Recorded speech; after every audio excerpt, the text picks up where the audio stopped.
সবাই দুনিয়া থেকে বিদায় নিয়ে চলে যাব, কিয়ামত দিবস অনুষ্ঠিত হয়ে যাবে, কায়েম হয়ে যাবে। ওই দিন আমরা শুধু আফসোস করব, ইয়া লাইতানি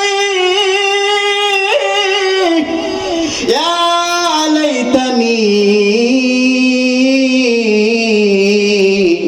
সেই দিন শুধু আফসোস করব, হায় আফসোস, হায় আফসোস, আমার কি হবে। শুধু তাই না, ওই কঠিন মরু ময়দানে সূর্য মাথার উপরে যখন এসে যাবে গো, তলায় যখন তামা হয়ে যাবে, কাফের বেঈমানদের মাথার মগজগুলা ভাতের মতো তকবক তকবক করে ফুটে বাইর হয়ে পড়ে যাবে। আমার প্রিয় ভাইরা, ওই সময় আমরা বলবো, ওয়াকুলুল কাফিরু ইয়া লাইতানি কুনতু তুরাবা।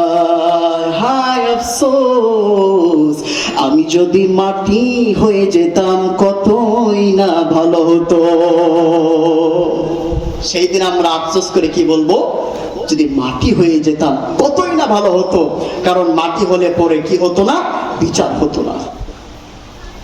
শুধু তাই না, আফসোসের শেষ থাকবে না। সেই দিন কিয়ামতের ময়দানে আমরা বলবো, ইয়াকুলু ইয়া লাইতানি কদ্দামতু লিহায়াতি।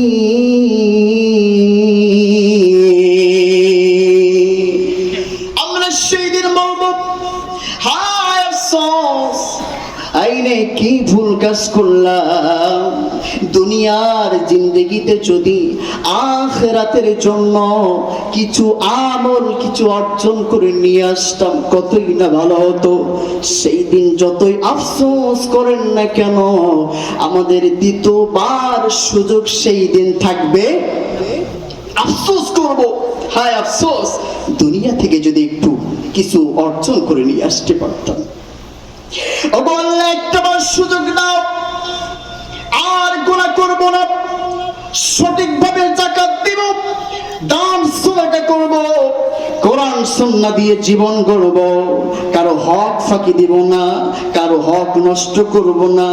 আমরা অনেক হাজী সাহেব আছি, বান্দার হক ফাঁকি দিয়ে আল্লাহর কাছে কাবা শরীফে যাইয়া মাথা ঠুকি আর কয়, আল্লাহ মাফ করে দাও, মাফ করে দাও। আরে মিয়া, তুমি কেন মসজিদ মাদ্রাসা, কেন তুমি কাবা ঘরে যায় যদি আল্লাহর ঘরের কাবা ঘরে মাথা ঠুকো আর বলো, আল্লাহ অন্যায় করে ফেলেছি, ভুল করে ফেলেছি, মাফ করে দাও। আল্লাহ বলবে, বান্দারে কোনো মাফ নাই, কারণ এটা আমার হক। আল্লাহ বলবে, বান্দারে এটা আমার হক না, এটা আমার হক না। তুই যদি আমার হক নষ্ট করতিস, আমার কাছে মাফ চাইলে তোরে আমি মাফ করে দিতাম, আমার কাছে ক্ষমা চাইলে আমি রহমানুর রহিম, গফুরুর রহিম, আমি তোরে মাফ করে দিতাম। কিন্তু এই বিষয়টা বোঝাপড়া করার ক্ষমতা আমি আল্লাহ নিজে রাখি না, কারণ তুই আমার হক ফাঁকি দিস নাই, তুই হক ফাঁকি দিয়েছিস আমার বান্দার হক। কথা কই না? হাজী সাহেব তিনটা সন্তান, দুইটা ছেলে সন্তান, একটা কন্যা সন্তান। হজ করতে যাওয়ার আগে দুই সন্তানের নামে জমি লিখা দিছে, মাগার কন্যা সন্তানের নামে জমি লিখা দেয় নাই। কয়, আব্বাজান আমার নামে জমি দিলা কই? কয়, তা শোন মা, আমি হজ করে আসতেছি, হজ করে আসলেই তোর জমি লিখা দিন। এটা কি ভাইসা আছে? হ্যাঁ, ও হাই সাহেব মক্কা থেকে আসবে কোনো গ্যারান্টি আসেনি?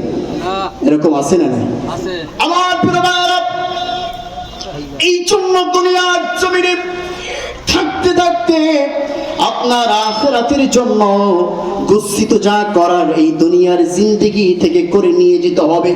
শুধু তাই না, সেই দিন আমরা আফসোস করব, আফসোসের শেষ থাকবে না। সেই দিন আমরা বলবো, ফায়াকুলু ইয়া লাইতানি লাম উতা কিতাবিয়া। জোরে বলুন আল্লাহু আকবার। আমরা সেই দিন বলবো, ওগো আল্লাহ, আফসোস, আমাদের যদি এই আমলনামা আমাদের হাতে না দিত কতই না ভালো হতো। কারণ সেই আমলনামাটা কেমন আমলনামা হবে? ইকরা কিতাবাকা কাফা বিনাফসিকা আল-ইয়াওমা আলাইকা হাসিবা। সেই আমলনামাটা এমন আমলনামা হবে, সেই আমলনামাটা পাওয়ার পরে আমরা অবাক হয়ে যাব। দুনিয়াতে অনুপরিমাণ ওরে ফাঁকি দিয়েছি, দুনিয়াতে অনুপরিমাণ ভালো কাজ করেছি, সব লেখা আছে, বিন্দু পরিমাণ কোনো ছাড় নাই। সেই দিন আমরা আফসোস করব, বামপন্থী দল যারা আফসোস করবে তারা আর বলবে আমলনামা যদি হাতে না দেওয়া হতো কতই না ভালো হতো। ঠিক কি বলবে? কতই না ভালো হইতো। তারা কি করবে? আমলনামা না নিবার জন্য কি করবে? হাত গোটাবে। আল্লাহ রাব্বুল আলামিন কি করবে? তাদের হাত যতই গোটাক সামনে দেখ না কেন, হাতেই দেওয়া হবে। আর বাম হাতে দেওয়া হলে বুঝতে হবে কপালটা বড়ই খারাপ, আর ডান হাতে দেওয়া হলে বুঝতে হবে ফামান জুহজিয়া আনিন নার, ওই ব্যক্তি সফলকামী। ফামান জুহজিয়া আনিন নার ওয়া উদখিলাল জান্নাহ, যাকে জাহান্নাম থেকে বাঁচিয়ে ওয়া উদখিলাল জান্নাহ, জান্নাতে দেওয়া হবে। ফাকাদ ফাজ, ওই ব্যক্তি সফল কামিয়াবি। কথা বলেন ঠিক কিনা? কষ্ট হচ্ছে? একটু জিকির করি, লা ইলাহা ইল্লাল্লাহ, জোরে লা ইলাহা আল্লাহ লা ইলাহা ইল্লাল্লাহ, জোরে লা ইলাহা। রিক্সা চলে না চালক ছাড়া, নৌকা চলে না মাঝি ছাড়া। বলো, রিক্সা চলে না চালক ছাড়া, নৌকা চলে না মাঝি ছাড়া। দুনিয়া চলে না আল্লাহ ছাড়া, দুনিয়া চলে না আল্লাহ ছাড়া। মুমিন চলে না জিকির ছাড়া। লা ইলাহা, এরকম থাকবে, লা ইলাহা ইল্লাল্লাহু মুহাম্মাদুর রাসূলুল্লাহ। জোরে বলি সাল্লাল্লাহু আলাইহি ওয়াসাল্লাম। আমার প্রিয় ভাইরা, শুধু তাই না, ওই দিন আমরা আফসোস করব আর বলব ওয়ায়াকুলু ইয়া লাইতানি লাম উশরিক বিরাব্বি আহাদা। হায় আফসোস, হায় আফসোস, আমি যদি আমার রবের সাথে কাউকে শরীক না করতাম, দুনিয়ার জিন্দেগি যদি আল্লাহর সাথে শিরিক না করতাম কতই না ভালো হতো। এখন শিরিকটা কি?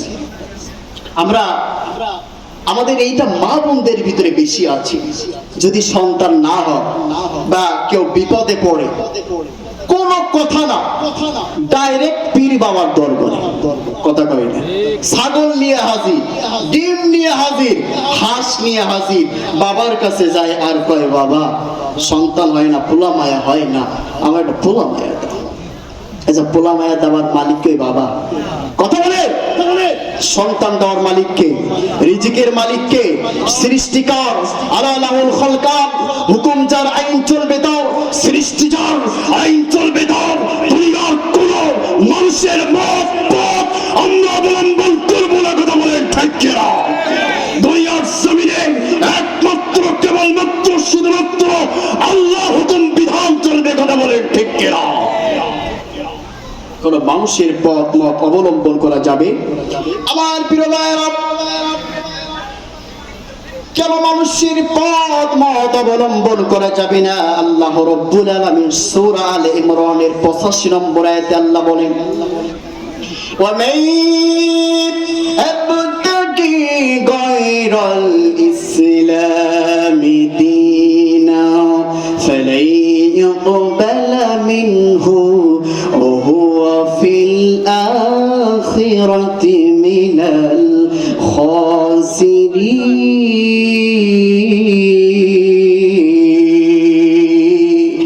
দুনিয়ার জমিনে যারা কিনা যদি আল্লাহকে বাদ দিয়ে, কোরআন সুন্নাহ বাদ দিয়ে যদি কেউ অন্য কোন পথ মত অবলম্বন অবলম্বন করে, যদি অন্য কোন ধর্ম অন্বেষণ করে, অন্য কোন আল্লাহর আইন বাদ দিয়ে অবলম্বন করে গ্রহণ করবে, না না না, তা কখনো গ্রহণযোগ্য হবে না।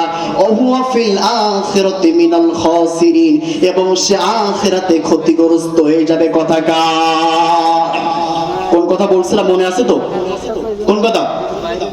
শিরকের কথা। এখন বাবার কাছে যায় মানত করি, বাবা তো গেছে 10 বছর আগে দুনিয়া থেকে বিদায় নিয়ে। আচ্ছা, যারা ভালো প্রকৃত আল্লাহর ওলি, আলহামদুলিল্লাহ আমরা সম্মান জানাই তাকে, ঠিক কি না? আল্লাহ ইন্না আউলিয়া আল্লাহ, যারা দুনিয়ার জমিনে আল্লাহর সাথে বন্ধুত্ব করবে, কার সাথে? লা খাউফুন আলাইহিম, নেই কোনো ভয়, ওয়ালা হুম ইয়াহজানুন, ওদের ভয় টেনশন প্রেসারের কারণ থাকতে পারে না। কথা কও। ইব্রাহিম খলিলুল্লাহ, ইব্রাহিম ছিল আমার আল্লাহর বন্ধু, মুহাম্মদ হাবিবুল্লাহ আমার নবী ছিল আল্লাহর বন্ধু। ইব্রাহিম আলাইহিস সালাতু ওয়াস সালামকে নমরুদ কি করেছিল? অগ্নিকাণ্ডের ভিতরে ফেলাইয়া দিয়েছিল। আমার আল্লাহর বন্ধু হওয়ার কারণে ইব্রাহিম নবীর গায়ে একটা পশম ছুটতে পারে নাই। কথা বলে ঠিক কিনা? বর্তমান প্রেক্ষাপটে আল্লাহর প্রেমিক যদি হওয়া যায়, আল্লাহর প্রিয় বান্দা যদি হওয়া যায়, আল্লাহর সাথে বন্ধুত্ব করা যায়, কোন দুনিয়ার তাগুত শক্তি, বাতিল শক্তি আমাদের পশম ছিঁড়তে পারবে না। কোথায় কি ভেজাল আসেনি? কষ্ট পাচ্ছে? আলোচনা চলবে। আমার প্রিয় ভাইরা, এখন তাহলে সন্তান দেওয়ার অধিকার একমাত্র কে রাখেন? বাবার কাছে যায়। বাবা তো মরে গেছে, সঠিক পীর হলে আলাদা বিষয়, কিন্তু মান্যত করার ক্ষেত্রে কোন পীর অন্য জায়গায় মান্যত চলে না, একমাত্র কার কাছে? আওয়াজ তুলে বলুন, কার কাছে?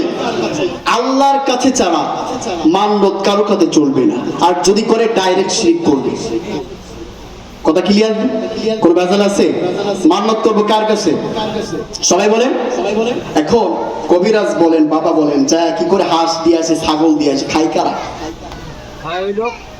খাই তো ওই যে গাঞ্জা করে যারা। কথা কয় ঠিক কিনা? তো বাবার দরবারে গিয়ে কেউ খারিয়াতে ফেরে। এই জন্য আমি একটা মাঝে মধ্যে বলি, শুনবেন? বলবো? ইল বাবা খাজা বাবা কিল্লা বাবার দিওয়ানা, ন্যাংটা বাবার মুরিদ হইলে লুঙ্গি গায়ে লাগে না। ঠিক কিনা? ইল বাবা খাজা বাবা কিল্লা বাবার দিওয়ানা, ন্যাংটা বাবার মুরিদ হইলে লুঙ্গি গায়ে লাগে না। দয়াল বাবা আইনাল বাবা দেওয়ান বাগিরও দিওয়ানা। দেওয়ান বাগিরে চিনেননি? এই হারামখোর, এই জালেম কাফের বললে ভুল হবে না। এ কইছিল যে হযরতে মা ফাতিমা তার নাকি স্ত্রী। নাউজুবিল্লাহ বলবেন না? কথা কয়নি। আরে আমার নবীজির কন্যা ফাতিমা তো জোহরা রাদিয়াল্লাহু তাআলা আনহা, এই ভণ্ড এ পীর বলে দাবি করে। আমার তার অনেক মুরিদ ছিল। এ মারা গিয়েছে, পেট দেখলে এই দেশে আর ধরে না, বিশাল বড় দেহর অধিকার পেট। কয় যে ফাতিমা তো জোহরা রাদিয়াল্লাহু তাআলা আনহা আমার স্ত্রী ছিল। জোরে বলুন নাউজুবিল্লাহ। এইজন্য দয়াল বাবা আইনাল বাবা দেওয়ান বাগির দিওয়ানা, ভণ্ড বাবার মুরিদ হইলে কলবে ঈমান থাকে না। ঠিক কি না? ঠিক কি না? বাবার পাগলা টানের গাঞ্জা করে রে বাতলামি, বাবার পাগলা টানের গাঞ্জা করে রে বাতলামি, আধারে বাবার সেবা করিতে লাগে কতেক রমণী। বাবা তোমার ভণ্ডামি জানি, তোমার ভণ্ডামি সবই তোমার ভণ্ডামি, হাই হাই তোমার ভণ্ডামি। ঠিক